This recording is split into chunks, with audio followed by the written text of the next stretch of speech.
ప్రభు ఒక కృపలో ఆయన మహిమ కొరకు కట్టబడుతున్న ప్యారడైజ్ రిఫార్మ్ చర్చ్ని బట్టి ఎంతగానో సంతోషిస్తున్నాం.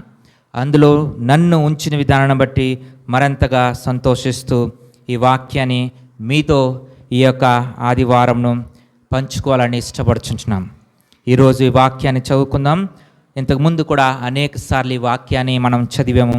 అయినప్పటికీ ఇంకొకసారి ఈ వాక్యాన్ని మనం ధ్యానం చేయాలని నేను ఇష్టపడుతుండగా మీతో పంచుకోవాలని ఇష్టపడుతున్నాను. మత్తయి సువార్త 16వ అధ్యాయము 18వ వచనాన్ని మనం చదువుకుందాం. మరియు నువ్వు పేతురువు, ఈ బండ మీద సంఘమును కట్టుదువు, పాతాళ లోక ద్వారములు దాని ఎదుట నిలువ నేరవని నేను నీతో చెప్పుచున్నాను. ప్రార్థన చేసుకుందాం. పరిశుద్ధుడా, మహోన్నతుడు తండ్రి, దయా కనిక్రమును మహాకృప కలిగించిన వాడా, ఈ ఉదయకాల సమయంలో నీ వాక్యము ధ్యానం చేస్తుండగా మమ్మల్ని బలపరించండి, మమ్మల్ని భద్రపడించమంటూ నీ వాక్యాన్ని ధ్యానం చేస్తుండగా మీరు మాతో మీరు మాట్లాడమంటూ కృప కలిగిన యేసు నామములో ప్రార్థన చేసి అడిగి వేడుకుంటున్నాం మా తండ్రి, ఆమేన్. మంచిది.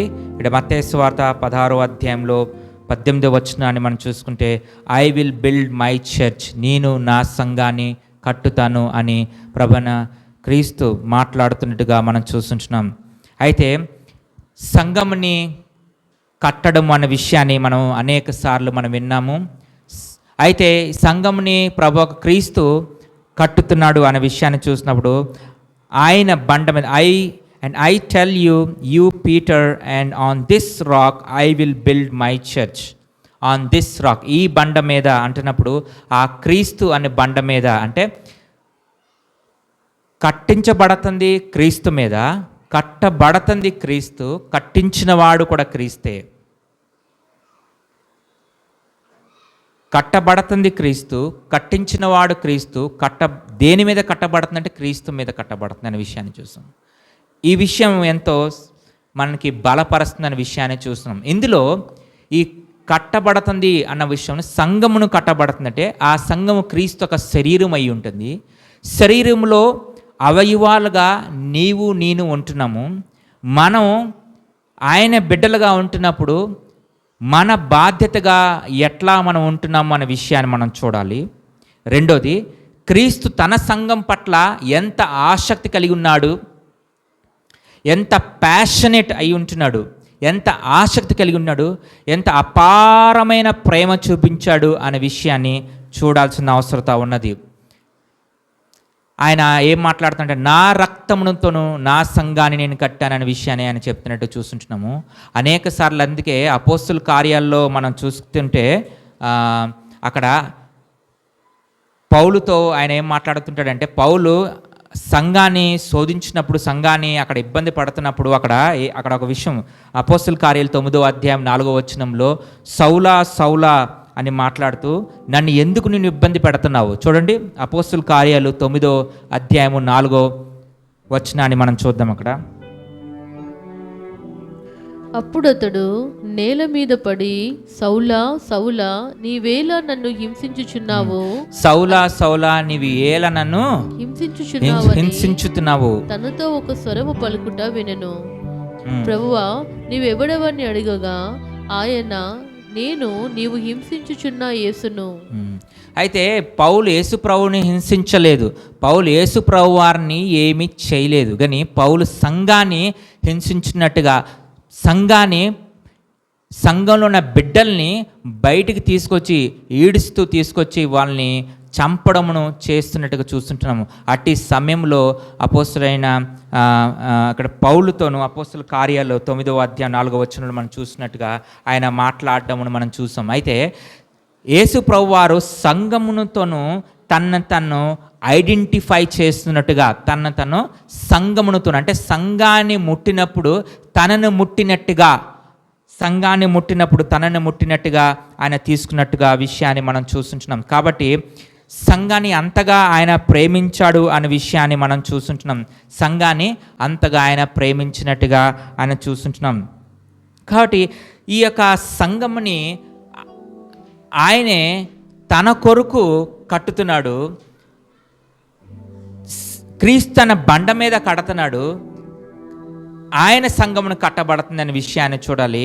అందులో మనం ఉంటున్నప్పుడు మనం ఈ యొక్క లోకంలో ఏదైనా పరిశుద్ధమైనది, పవిత్రమైనది ఉందంటే అది సంఘము అని చూడాలి. ఈ లోకములో పరిశుద్ధమైనది, పవిత్రమైనది ఏదైనా ఉంటే సంఘము అని చెప్పాలి.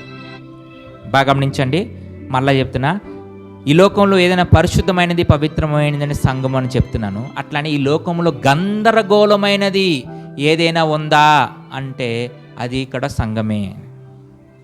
ఆ విషయం ఎందుకు చెప్తున్నానంటే, సమస్యలు అని మనం చూస్తుంచినప్పుడు ఇప్పుడు కొత్తగా 2024లో ఇప్పుడు రావడం అని కాదు, కానీ ఆది అపోస్తల కాలంలో మొదటి సంఘమును స్థిరపడినప్పటి నుంచి, మొదటి సంఘమును ఏర్పాటుపడినప్పటి నుంచి, అప్పటి నుంచే సంఘములో సమస్యలు ఉన్నాయి అనే విషయాలు మనం చూస్తున్నాం. కొరింథీయులకు రాసిన పత్రికలు అన్నిట్లో మనం చూసినప్పుడు అక్కడ అన్ని సమస్యలే మనం చూస్తుంటున్నాం. ఒకళ్ళ మధ్యలో ఒకళ్ళు గొడవలు ఆడడము, అనేకమైన విషయాలు, అనేకమైన భోజనం కొరకు గొడవలు, అనేకమైన గొడవలు అని చూస్తుంటున్నాం. అయితే సమస్య లేని సంఘమును ఎక్కడా లేదు. అయితే అటువంటి గందరగోళమైన సంఘముని దేవుడు ప్రేమిస్తున్నాడు, అనగా అందులో ఉన్న బిడ్డల్ని ప్రేమిస్తున్నాడు. ఇంకో మాటలో వాళ్ళ కొరకు, ఆ బిడ్డల కొరకు దేవుడు తన ప్రాణం పెట్టాడు అనే విషయాన్ని మనం చూస్తున్నాము. దాని కొరకు తన ప్రాణం పెట్టాడు, తన రక్తం తనుకున్నాడు, దాన్ని నేను కట్టుతున్నాననే విషయాన్ని చెప్తున్నాడు. కాబట్టి మనం ఎంత బాధ్యత కలిగి ఉండాలి, మనం దాని పట్ల ఎంత ఆసక్తి కలిగి ఉండాలి అనే విషయాన్ని ఇక్కడ గమనించాల్సిన విషయం ఎంతో అవసరత ఉన్నది. ఆ సంఘానికి శిరస్సు క్రీస్తు అయి ఉంటున్నాడు. ఎఫెసీయులకు రాసిన పత్రిక 5వ అధ్యాయము 23వ వచనం, Christ is head of the church. Ephesians 5:23. క్రీస్తు సంఘమునకు శిరస్సై ఉన్నలాగున పురుషుడు భార్యకు శిరస్సై ఉన్నాడు. క్రీస్తే శరీరమునకు రక్షకుడై ఉన్నాడు. సంఘము క్రీస్తుకు లోబడినట్టుగా భార్యలు కూడా ప్రతి విషయములోనూ తమ పురుషులకు లోబడవలెను. పురుషులారా, మీరును మీ భార్యలను ప్రేమించుడి. అటువలే క్రీస్తు కూడా సంఘమును ప్రేమించి అది కలంకమైనను ముడత అయినను అటుది మరి ఏదైనాను లేక పరిశుద్ధమైనదిగాను నిర్దోషమైనదిగాను మహిమగల సంఘముగాను ఆయన తన ఎదుట దానిని నిలువబెట్టుకునవలనని వాక్యముతో ఉదక స్నానము చేత దానిని పవిత్రపరిచి పరిశుద్ధపరచుటకై దాని కొరకు తన్ను తాను అప్పగించుకునెను. చాలు. అంటే దాని కొరకు, అంటే సంఘమున కొరకు క్రీస్తు అప్పగించుకున్నాడు, ప్రాణం పెట్టాడనే విషయాన్ని మనం ఇక్కడ చూస్తున్నాం. అపోస్తల కార్యాలు 20వ అధ్యాయము 28వ వచనంలో అక్కడ మనం చూస్తున్నాం, అంటే తన రక్తముతో సంఘాన్ని కట్టాడు అనే విషయం. The church of God which obtain with his own blood. చదవండి. దేవుడు తన స్వరక్తమిచ్చి సంపాదించిన తన సంఘమును కాయుటకు పరిశుద్ధాత్మ మిమ్మును దేనియందు అధ్యక్షులుగా ఉంచెనో ఆ యావత్ మందను గూర్చియు మీ మట్టుకు మిమ్మును గూర్చియు జాగ్రత్తగా ఉండుడి. తన స్వరక్తముని ఇచ్చి సంపాదించుకున్నాడని విషయం చూస్తున్నాం. ఈ మాటలు ఎందుకు చూస్తున్నా అంటే, దేవుడు తన సంఘం పట్ల ఎంత ఆసక్తి కలిగి ఉన్నాడు అనే విషయాన్ని మనం చూస్తుంటున్నాము. అట్టి ఆసక్తి కలిగిన ఆ సంఘములో సభ్యులుగా నేను ఉంటున్నాము. అందులో ఉన్న సహోదరి కానీ, అందులో ఉన్న సహోదరుడు కూడా కొరకు యేసు ప్రభువు వారు, మన యేసయ్య రక్తంను చెందించాడు. కాబట్టి ఒకరిని పట్ల ఒకడు ప్రేమించే విషయంలో, ఒకరిని పట్ల ఒకరిని కట్టే విషయంలో. సంఘాన్ని కట్టడం అంటే ఏంటిది? ఒక బిల్డింగ్ని కట్టడమా? కాదు కదా. సంఘం అంటే పిలువబడిన వారు ఒక గుంపు అని చెప్తున్నాము. ఆ గుంపు నీ సంఘం అంటున్నావు, దాన్ని ప్రభు కట్టుతున్నాడు అంటున్నాడు. అంటే ఆ కట్టబడిన దాంట్లో ఆ విశ్వాసుల ఒక సమూహము, విశ్వాసుల ఒక గుంపు ఉన్నది. ఆ గుంపు కట్టబడుతున్న ఆ గుంపులో నీవు ఉంటుండగా ఒకరిని ఒకరు సహకరించే విషయంలో, ఒకరిని ఒకరు కట్టే విషయంలో నీ బాధ్యత అనేది ఎంతో ప్రాముఖ్యమైనది. ఎందుకు ప్రాముఖ్యమైనది అని చెప్తుంటే, ప్రభు దాని పట్ల అపారమైన ప్రేమ చూపించాడు. ప్రభు ఆ సంఘమును కొరకు ఆయన అమూల్యమైన పవిత్రమైన రక్తాన్ని కార్చాడు. ఎప్పుడు రక్తమును కార్చాడు, ఎప్పుడు ప్రేమించాడు అంటే రోమాపత్రిక 5వ అధ్యాయము 28వ వచనం ప్రకారం మనం ఇంకా పాపిలుగా ఉన్నప్పుడే మనల్ని ప్రేమించి తన ప్రేమని వెల్లడపడించాడనే విషయాన్ని చదువుతాం. కాబట్టి మనం ఇంకా పాపిలుగా ఉన్నప్పుడే ఆయన మనల్ని ప్రేమించాడు. మనం మంచి వాళ్ళు ఉన్నప్పుడు కాదు. కానీ మనం సంఘంలో ఉన్నప్పుడు మన సహోదరి పట్ల, సహోదరుడు పట్ల ఎంత ఆసక్తి చూపిస్తున్నాం. వారు పాపములో పడిపోవచ్చు కొన్నిసార్లు, వారి జారిపోవచ్చు కొన్నిసార్లు, వాక్యము పరంగా ఉండకపోవచ్చు కొన్నిసార్లు, కానీ వారి కొరకు ప్రార్థన చేసే బాధ్యతలను, వారిని కట్టే విషయంలో ఎవరు చేయాలి? పాస్టరే చేయాలా? ఎల్డరే చేయాలా? ఎవరు చేయాలి? సంఘమంతా చేయాలి. విశ్వాసి అన్నవాడు ప్రతి ఒక్కరూ చేయాలి. ఎందుకు చేయాలి అంటే ప్రభు ఆ సంఘమును కొరకు, ఆ సహోదరి కొరకు, ఆ ఒక బ్రదర్ కొరకు, ఆ ఒక సిస్టర్ కొరకు ఆసక్తి కలిగి తన ప్రాణం పెట్టాడు, తన సొంత ప్రాణం పెట్టాడు అనే విషయాన్ని చూస్తున్నాం. కాబట్టి అంత ఆసక్తి ప్రభు చూపిస్తున్నప్పుడు, ప్రభు వాడివి నువ్వై ఉంటే, ప్రభు దానివి నువ్వై ఉంటే నువ్వెందుకు ఆసక్తి చూపించలేకపోతున్నావు? నువ్వు ఆసక్తి చూపించకుండా నువ్వు అపారమైన ప్రేమ ప్రభు చూపించినప్పుడు, అటువంటి ప్యాషన్ నువ్వు సంఘం పట్ల చూపించకపోతే నువ్వు రక్షణ పొందుకున్నావని ఎట్లాగా చెప్పగలము? నేను కొన్ని మాటలు ఇంకా ఈరోజు ఒక పుస్తకంని నేను చూపించాలనుకుంటున్నా. ఇది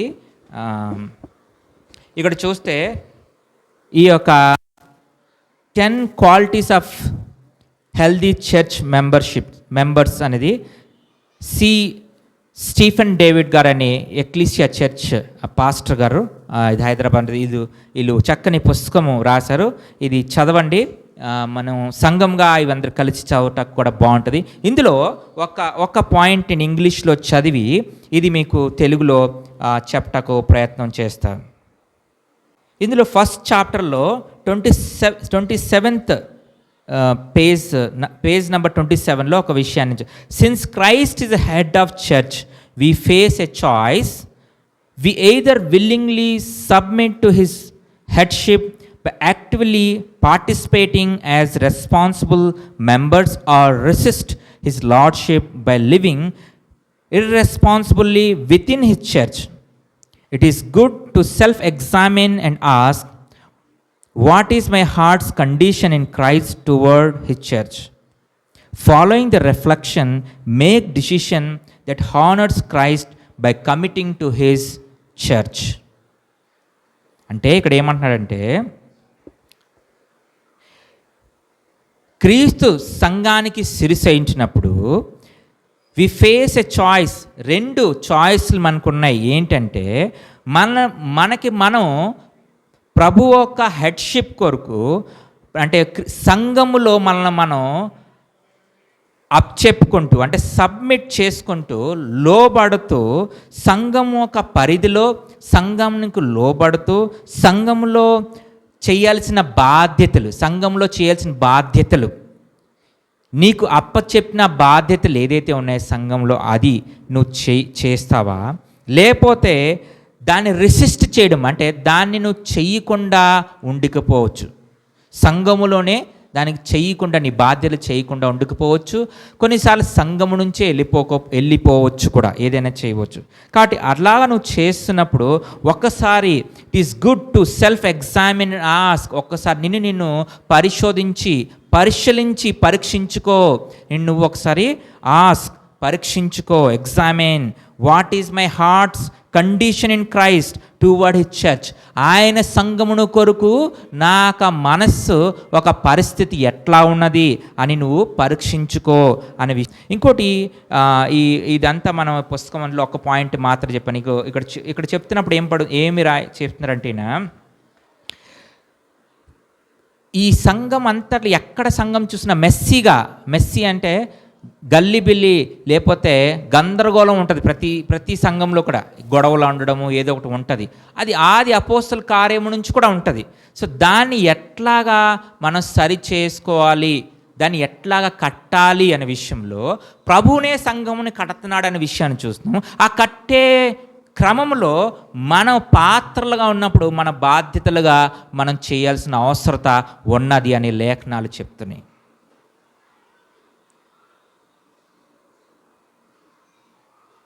అది నువ్వు చేయుటకు ఇష్టపడుతున్నావా అనే విషయాన్ని ఇక్కడ మనం చూడాల్సిన అవసరత ఎంతో ఉన్నది. ఎందుకంటే ఆ సంఘమునకు క్రీస్తే శిరస్సు అయి ఉంటున్నాడు. క్రీస్తే ఇస్ హెడ్ ఆఫ్ చర్చ్ అనే విషయాన్ని మనం ఇక్కడ చూసాం. కాబట్టి మనం అందులో సభ్యులుగా ఉంటున్నప్పుడు మన పాత్రగా మనం ఏం చేస్తున్నాము అనే విషయాన్ని చాలా ఇంపార్టెంట్. కాబట్టి ఈ సంఘము కట్టబడే విషయంలో ఎవ్వరను దీనిని ఆపలేడు, దీన్ని ఎవరు ఆపలేడు అనే విషయాన్ని మనం ఇక్కడ వాక్యంలో చూస్తాము. ఇంకో వాక్యం మనం ఇక్కడ చూసుకుందాం. 1 కొరింథీ రాసిన పత్రిక 3వ అధ్యాయము 11వ వచనం. ఫర్ నో వన్ కెన్ లే ఎ foundation other than which is lord Jesus Christ. క్రీస్తే పునాది రాయి అయి ఉంటున్నాడు, ఆయన మీద కట్టబడుతుంది అనే విషయాన్ని చూసినప్పుడు వాక్యపరంగానే సంఘంని కట్టబడుతుంది, దాన్ని కట్టేవాడు క్రీస్తు అనే విషయాన్ని మనం చూస్తున్నాము. ఈ కట్టబడే విషయంలో సంఘము ఒక పరిచర్య విషయంలో ఎవరు ఆగిపోయినా ప్రభు క్రీస్తు తన సంఘాన్ని తన కడతాడు అనే విషయాన్ని మనం జ్ఞాపకం చేసుకోవాలి. నిజమైన విశ్వాసి నువ్వు ఉంచినప్పుడు ఆయన సంఘమును కొరకు మనం ఆసక్తి చూపించాలి అనే విషయాన్ని మనం జ్ఞాపకం చేసుకోవాలి. రెండోది, ఇంకొక వచనాన్ని మనం ఇక్కడ చూద్దాం. ఏంటంటే ఇంకొక రెఫరెన్స్ని ఇక్కడ, క్రీస్తుని ప్రేమిస్తున్నానని చెప్పి తన సహోదరుని ద్వేషించేవాడు ఉంటుంటే, క్రీస్తుని ప్రేమిస్తున్నాననే విషయాన్ని చెప్తుంటే అది అబద్ధము అని వాక్యము సెలవిస్తుంది. చూద్దాం, అది ఎక్కడ రాస్తుంది? 1 యోహాను 4వ అధ్యాయము 20వ వచనం. ఎవడైనను నేను దేవుని ప్రేమించుచున్నానని చెప్పి తన సహోదరుని ద్వేషించినడలా అతడు అబద్ధికుడగును. తాను చూచిన తన సహోదరుని ప్రేమింపనివాడు తాను చూడని దేవుణ్ణి ప్రేమింపలేడు. దేవుణ్ణి ప్రేమించేవాడు తన సహోదరుని కూడా ప్రేమింపవలనని ఆజ్ఞను మనం ఆయన వలన పొంది ఉన్నాము. కాబట్టి ఎవరైనా తన సహోదరుని ద్వేషించిన వాడు ప్రభుని ప్రేమిస్తున్నాడని చెప్తే అది సత్యమును కాదు. కాబట్టి సంఘంలో ఒకరి పట్ల ఒకరి ప్రేమ అనేది ప్రాముఖ్యంగా కలిగి ఉండాలి అనే విషయాన్ని మనం జ్ఞాపకం చేసుకోవాలి. సంఘం కట్టబడే విషయంలో సంఘం సభ్యులుగా మనం ఉంటున్నప్పుడు ఒకరి పట్ల ఒకడు ప్రేమ, ఒకరి పట్ల ఒకడు బాధ్యత కలిగి ఉండాలి. ఆత్మీయంగా ఎదగాలి అనే విషయంలో సహోదరుడు ఒక ఆత్మీయ విషయంలో మనము ప్రార్థన చేసి వారిని బలపరిచే విషయంలో ఆసక్తిని చూపించాలి. అందుకే యేసు ప్రభు వారు ఇక్కడ ఇంకొక మాట అంటున్నట్టు చూస్తున్నాం. యోహాను సువార్త 21వ అధ్యాయంలో 15 నుంచి 16వ వచనంలో అక్కడ యోహాన్ని అడుగుతాడు, అక్కడ నువ్వు నన్ను ప్రేమిస్తున్నావా, నువ్వు నన్ను ప్రేమిస్తున్నావా అని 3 సార్లు అడుగుతుంటాడు. చూడండి, అది యోహాను సువార్త 21వ అధ్యాయము 15వ వచనం నుంచి అవుతుంది. వారు భోజనము చేసిన తరువాత యేసు సీమోను పేతురును చూచి, యోహాను కుమారుడు అయిన సీమోను, వీరికంటే నీవు నన్ను ఎక్కువగా ప్రేమించుచున్నావా అని అడగగా, అతడు అవును ప్రభువా, నేను నిన్ను ప్రేమించుచున్నానని నీవే ఎరుగుదువని ఆయనతో చెప్పెను. యేసు నా గొర్రె పిల్లలను మేపుమని అతనితో చెప్పాను. మరలా ఆయన యోహాను కుమారుడు అయిన సీమోను, నన్ను ప్రేమించుచున్నావా అని రెండవసారి అతనిని అడగగా, అతడు, అవును ప్రభువా, నేను నిన్ను ప్రేమించుచున్నానని నీవే ఎరుగుదువని ఆయనతో చెప్పెను. ఆయన నా గొర్రెలు కాయుమని చెప్పెను. మూడవసారి ఆయన, యోహాను కుమారుడవైన సీమోను, నన్ను ప్రేమించుచున్నావా అని అతన్ని అడిగెను. నన్ను ప్రేమించుచున్నావా అని మూడవసారి తన్ని అడిగినందుకు పేతురు వ్యసనపడి, ప్రభువా, నీవు సమస్తమును ఎరిగిన వాడవు, నేను ప్రేమించుచున్నానని నీవే ఎరుగుదువని ఆయనతో చెప్పెను. యేసు, నా గొర్రెలను మేపుము, నీవు ఎవరుడవై ఉండినప్పుడు. చాలు. ఇక్కడ మనం చూసినప్పుడు ఏంటంటే, క్రీస్తుని ప్రేమించిన వాడు అయితే నువ్వు తన గొర్రెని మేపుము అంటున్నాడు. అంటే తన గొర్రెలు అంటే సంఘములో ఉన్న సభ్యుల్ని, సంఘంలో ఉన్న సభ్యుల్ని మేపడం, సంఘంలో ఉన్న సభ్యుల్ని ప్రేమించడము, వారి ఒక ఆత్మీయ క్షేమమును అన్నది చూడడం అనేది ఎంతో ప్రాముఖ్యమైనది. ఎందుకు ప్రాముఖ్యమైనది అనేది యేసు ప్రభువు వారు చెప్తున్నాడు. ఆయన్ని ప్రేమించేవాడైతే తన సంఘాన్ని మేపుము, తన సంఘం క్షేమముని కోరు. అందుకే 1 యోహాను 4:21 ఒక ఆజ్ఞ ఇవ్వబడింది ఏంటంటే, whoever loves God must love also his brother. చదవండి అది మళ్ళీ ఇంకొకసారి. 1 యోహాను 4:21. నేను దేవుని ప్రేమించుచున్నానని చెప్పి తన సహోదరుని ద్వేషించిన యెడల అతడు అబద్ధికుడగును. తాను ప్రేమించిన తన సహోదరిని ప్రేమింపనివాడు, తాను చూచిన తన సహోదరిని ప్రేమింపనివాడు తాను చూడని దేవుణ్ణి ప్రేమింపలేడు. దేవుని ప్రేమించువాడు తన సహోదరుని కూడా ప్రేమింపవలనని ఆజ్ఞను మనం ఆయన వలన పొంది ఉన్నాము. చాలు. అయితే చూడలేని దేవుణ్ణి ప్రేమిస్తున్నామని ఎట్లా చెప్పగలవు? చూసిన సహోదరుణ్ణి ప్రేమించలేకపోతే చూడలేని దేవుణ్ణి ప్రేమిస్తున్నాను అట్లా చెప్పగలవు? అలా చెప్పరాదు. ఈ దేవుణ్ణి ఇచ్చిన ఆజ్ఞ ఏంటంటే, నీ యొక్క సహోదరుని ప్రేమించు, సంఘములో ఉన్న సహోదరుని ప్రేమించు. వారిని ద్వేషించినప్పుడు దేవుణ్ణి ప్రేమించినట్టు కాదు.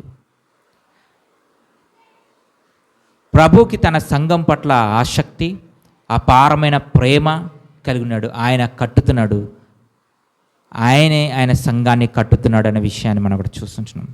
కాబట్టి ఇంకొక వచనంలో చూస్తుంటే, మత్తయి సువార్త 25వ అధ్యాయంలోకి మనం వెళ్తే ఇక్కడ 35-36 వచనంలో ఒకసారి మనం చదువుకుందాం.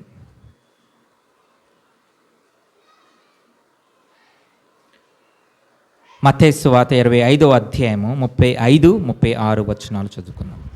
నేను ఆకలిగొంటిని, మీరు నాకు భోజనము పెట్టితిరి. దప్పిగొంటిని, నాకు దాహమిచ్చితిరి. పరదేశునయుంటిని, నన్ను చేర్చుకుంటుని. దిగంబరినయుంటిని, నాకు బట్టలు ఇచ్చితిరి. రోగినయుంటిని, నన్ను చూడవచ్చితిరి. చెరసాలలో ఉంటిని, నా యొద్దకు వచ్చితిరని చెప్పను. అందుకు నీతిమంతులు, ప్రభువా, ఎప్పుడు నీవు ఆకలిగొని ఉండుట చూచి నీకు ఆహారం ఇచ్చితిమి, నీవు దప్పికొని ఉండుట చూచి ఎప్పుడు దాహం ఇచ్చితిమి, ఎప్పుడు పరదేశున ఉండుట చూచి నిన్ను చేర్చుకుంటిమి, దిగంబరివై ఉండుట చూచి బట్టలు ఇచ్చితిమి, ఎప్పుడు రోగివై ఉండుటైనను చెరసాల్లో ఉండుటైనను చూచి నీ యొద్దకు వచ్చితిమని ఆయన అడిగెదరు. అందుకు రాజు, మిక్కిలి అల్పులైన ఈ నా సహోదరులలో ఒకనికి మీరు చేసితిరి గనుక నాకు చేసితిరని నిశ్చయముగా మీతో చెప్పుచున్నానని వారితో అనును. చాలు, ఎంత అద్భుతం. అంటే మిక్కిలిగా ఉంటున్న ఈ యొక్క సహోదరులు లేకపోతే ఈ యొక్క సహోదరులకు, అంటే సంఘములో ఉన్న సహోదరి సంఘంలో ఉన్న సహోదరికి సహాయం చేసినప్పుడు క్రీస్తుకు చేసినట్టుగే, దిగంబరిగా ఉన్నప్పుడు వాని బట్టలు ఇచ్చావు, దప్పి కలిగినప్పుడు నీళ్ళు ఇచ్చినావు, చెరసాల్లో ఉన్నప్పుడు వాడిని వచ్చి దర్శించావని విషయం ఇచ్చినప్పుడు ఇవన్నీ మీరు ఎప్పుడున్నారు, ప్రభు ఎప్పుడున్నాడు అన్న విషయాన్ని చూసినప్పుడు ప్రభు ఉండడం కాదు, సంఘంలో ఉన్న సహోదరుడు, సంఘంలో ఉన్న సహోదరి ఆ కష్టాల్లో వెళ్తున్నప్పుడు, నష్టంలో వెళ్తున్నాడు, ఇబ్బందులు వెళ్తున్నాడు, ఆఖరికి పాపములో ఒకవేళ పడిపోయినప్పుడు కూడా ప్రభు ఎట్లా అయితే ఒక పాపి కొరకు ప్రాణం పెట్టాడు, ఆపిని ఎట్లా అయితే బలపరిచాడు అనే విషయాన్ని చూస్తుంటున్నాము. అలా ఒకరి పట్ల ఒకరిని బలపరిచేయాలి అనే విషయాన్ని నువ్వు కలిగి లేనప్పుడు అసలు నీకు రక్షణ ఉన్నదా అన్నది ఈ ప్రశ్నించాల్సిన అవసరత లేదంటారా? కాబట్టి అది మనం జ్ఞాపకం చేసుకోవాలి. ఇవన్నీ విషయంలో మనం ఏం చూస్తుందంటే సంఘం పట్ల ప్రభు క్రీస్తు ఒక అపారమైన ప్రేమ, ది ప్యాషన్ ఆఫ్ క్రైస్ట్ అని చూస్తున్నాం. క్రీస్తు ఒక ఆసక్తి సంఘం కట్టే విషయంలో ఏ విధంగా ఉన్నదని చూస్తున్నాము. ఆ యొక్క సంఘములో ఆయన కొరకు తన సంఘముని ఆయనే కడుతున్నప్పుడు ఆ కట్టబడుతున్న గుంపులో నువ్వు ఆయన ప్రభు ఒక శరీరముగా, సంఘముగా, సభ్యుడుగా, బ్రదర్గా, సిస్టర్గా నువ్వు ఉంటున్నప్పుడు నీ బాధ్యత ఎట్లా ఉండాలి, నీ స్పందన ఎట్లా ఉండాలి, లేదా నీ రెస్పాన్సిబిలిటీ ఎట్లా ఉండాలి అనే విషయాన్ని లేఖన ఎలుగులో చూసినప్పుడు ప్రభు క్రీస్తు పాపి కొరకు, అంటే ఆ విశ్వాసి కొరకు మరణించాడు అన్న విషయాన్ని మనం చూసినప్పుడు నీవు ఆ బ్రదర్ కొరకు, సిస్టర్ కొరకు మరి ప్రేమించే బద్ధుడుగా ఉన్నావు అన్న విషయాన్ని చూడాల్సిన అవసరత ఎంతో ఉన్నది. కాబట్టి ఆయన తన సంఘాన్ని కట్టుతున్నాడు, తన సంఘము కట్టబడుతుంది, అందులో పాత్రగా నువ్వు ఉన్నావు అన్న విషయాన్ని తీసుకోవాల్సిన అవసరం ఉన్నది. ఈ విషయాలని ఇక్కడ ఆపుతూ ఇంకొక విషయాన్ని నేను చెప్పాల్సిన ఏంటంటే, సమస్యలు వస్తాయి మన జీవితంలో, కష్టాలు వస్తాయి, ఇబ్బందులు వస్తాయి, నిందలు వస్తాయి. కానీ ఇవన్నీ వచ్చినప్పుడు కూడా ప్రభు ఒక ప్రేమ నుంచి ఏమి నేను దూరమును చేయదు అనే విషయాన్ని జ్ఞాపకం చేసుకోవాలి. రెండోది ఏంటంటే, ఈ ఏమి వచ్చినప్పుడు కూడా ఇవన్నీ కూడా తన మేలు కొరకే సమస్తమును కూడి జరుగున్నాయని రోమాపత్రిక 8వ అధ్యాయంలో 28వ వచనంలో మనం ఈ యొక్క మాట చదివి మనం ముగిద్దాం. దేవుణ్ణి ప్రేమించు వారికి, అనగా ఆయన సంకల్పము చొప్పున పిలువబడిన వారికి మేలు కలుగుటకై సమస్తమును సమకూడి జరుగుచున్నావని ఎరుగుదుము. మేలు కొరకు అన్నప్పుడు నీకు అర్థం కాకపోవచ్చు, మనకు అర్థం కాకపోవచ్చు, ఇది ఎట్లా మేలవుతుందని అది మనకి ఎప్పుడు అర్థం కాకపోవచ్చు. ఎందుకంటే దేవుడు ఒక విషయాలు మనుష్యుడికి హృదయానికి అగోచరమైనది అని వాక్యం సెలవిస్తుంది, కాబట్టి మనకు అర్థం కాకపోవచ్చు. కానీ ఇక్కడ మనం అర్థం చేసుకోవాల్సిన విషయం ఏంటంటే, దేవుడు చేతిలో నువ్వు ఉన్నావు, ఆయన సార్వభౌమైన దేవుడై ఉంటున్నాడు, ఇది సావరెన్ గాడ్. కాబట్టి జరుగుతున్నాయి, జరగబోతున్నవి, జరిగినవి కూడా, అంటే పాస్ట్, నీ ప్రెజెంట్, నీ ఫ్యూచర్ కూడా ఆయన చేతిలో ఉన్నది అనగా సంఘము ఆయన చేతిలో కట్టబడుతుంది. కట్టబడుతున్న సంఘము కూడా ఆయనే అయింటాడు. క్రీస్తు కట్టుతున్నాడు, క్రీస్తే కట్టబడుతుంది.